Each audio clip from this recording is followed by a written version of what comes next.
everyone, welcome back or welcome to Bookish Blonde. So today for you I have a couple things I want to talk about.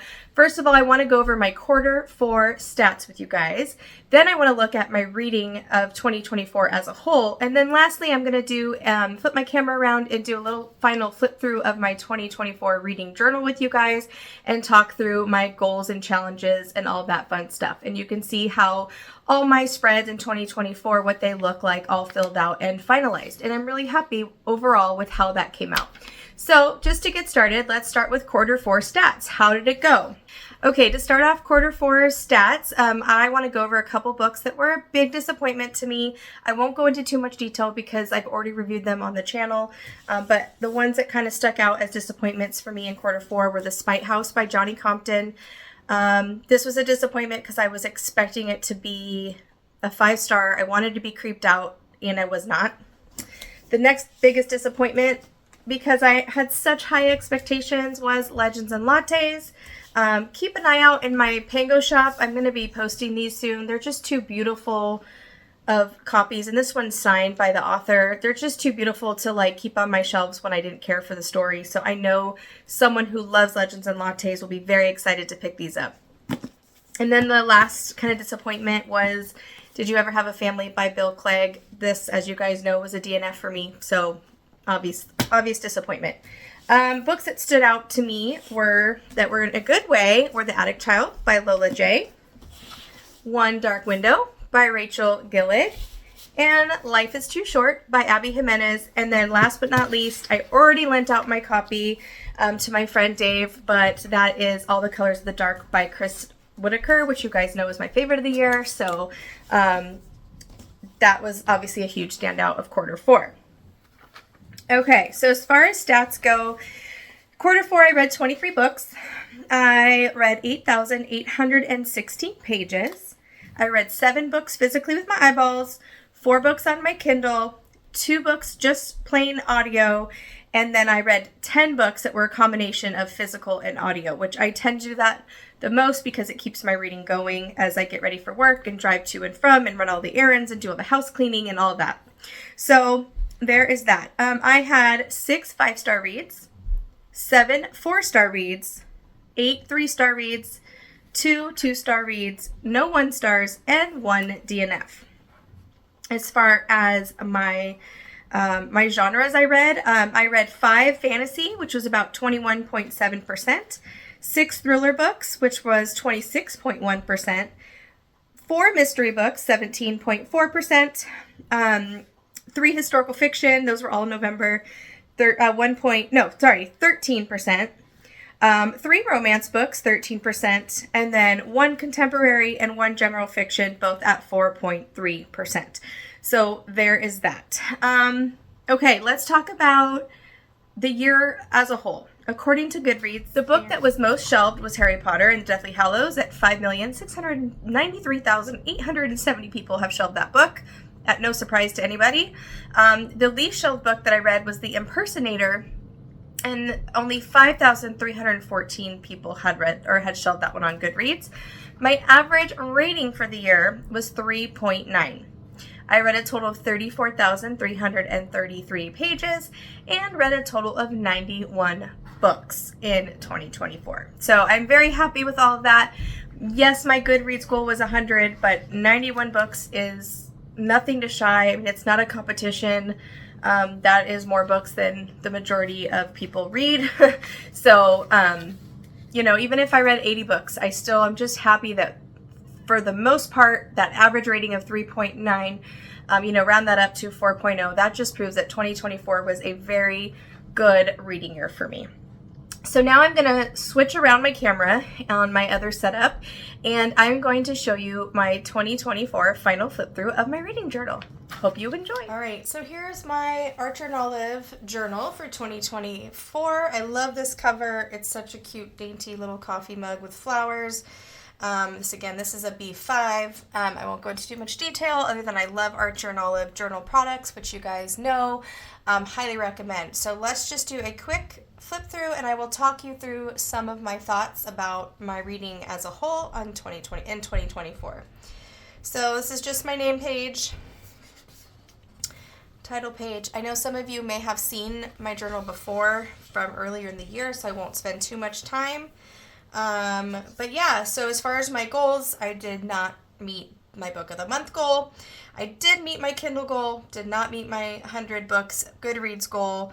And I would say no, I did not make progress in my own series. The only series that I finished up this year that I had tried to finish was the Harry Potter, which I'm happy about that, of course. It was so good, but definitely feel like I failed at that goal.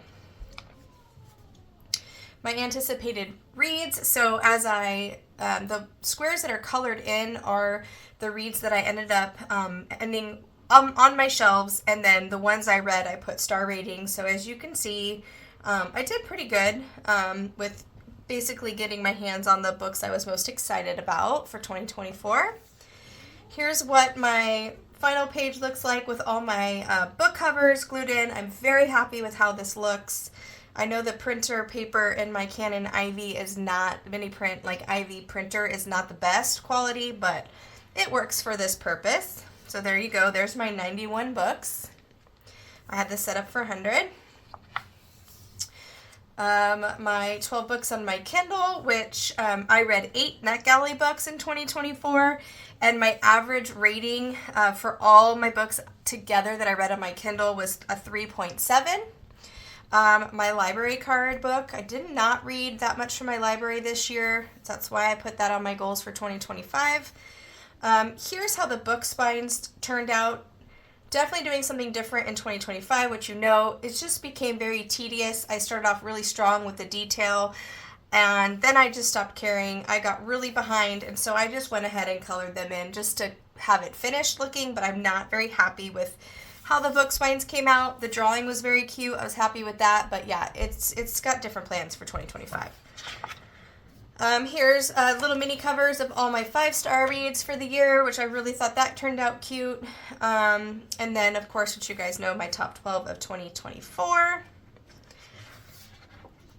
My adds to TBR page, which you can see it only made it through May. That's why I have more space in my 2025 journal. Failed at this too after January. I didn't put anything that I unhauled. I'm going to do better about that this year. Okay, here's my title page for my 2024 reading challenges.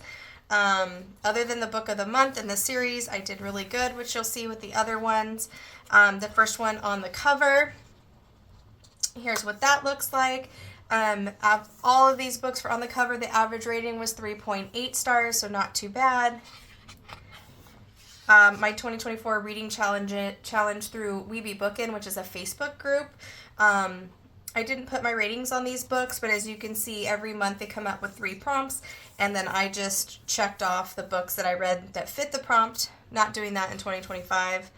Here's my buzzword, average rating of 4.2 for all these books, which was really good. Love how this came out. It looks so cute. I'm very happy with this spread. Here was my Taylor Swift 2024 reading challenge that I copied off the internet and just changed the year. And as you can see, I blacked this out. Didn't do ratings on this page. My Go With The Flow average rating of 4.2, another really high rated experience.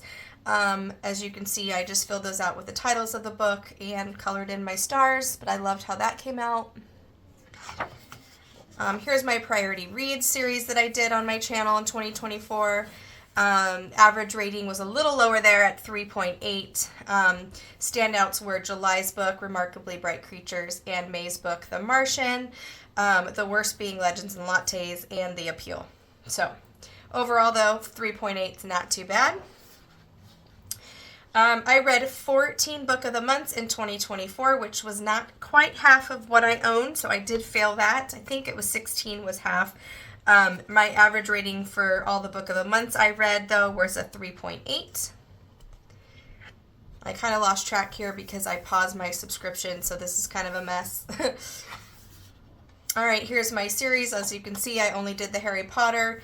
I did read one in the Annalisa Vega series by Joanna Schaafhausen, but that's all I did. Next, we have my monthly tracking. Starting obviously with January, I'll just go through this really quickly so you can kind of see what it looks like, and then I'll go over my stats at the end.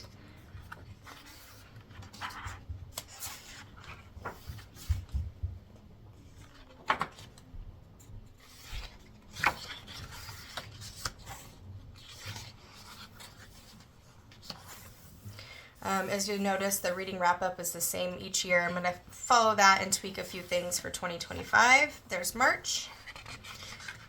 Wasn't super happy how that came out. I don't know. It's missing something. I could be very critical, though. I try not to be. April, I like simple, but that came out really cute.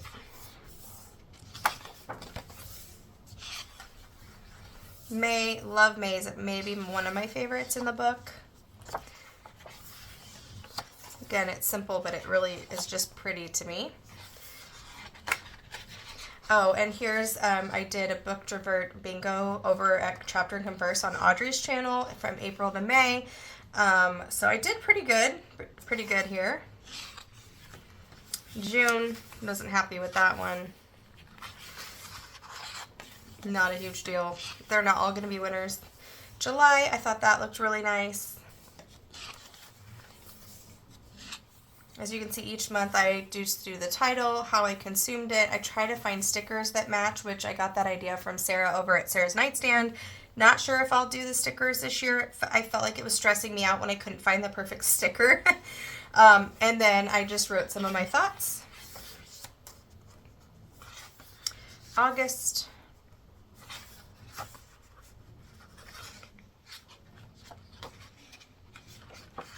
Here was Bookless Roll Your Next Read that Lindsay and Sarah do, and this was a lot of fun.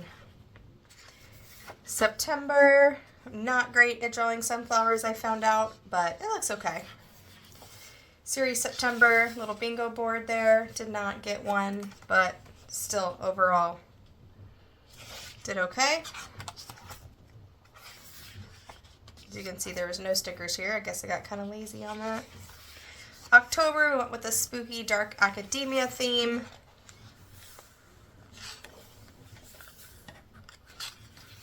November, I really liked how this one came out.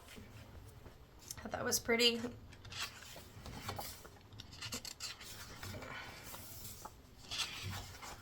December.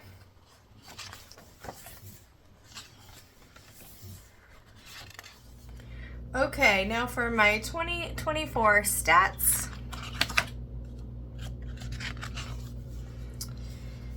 Okay, so here's my reading wrap up. Book of the Year, which you guys know, All the Colors of the Dark by Chris Whitaker.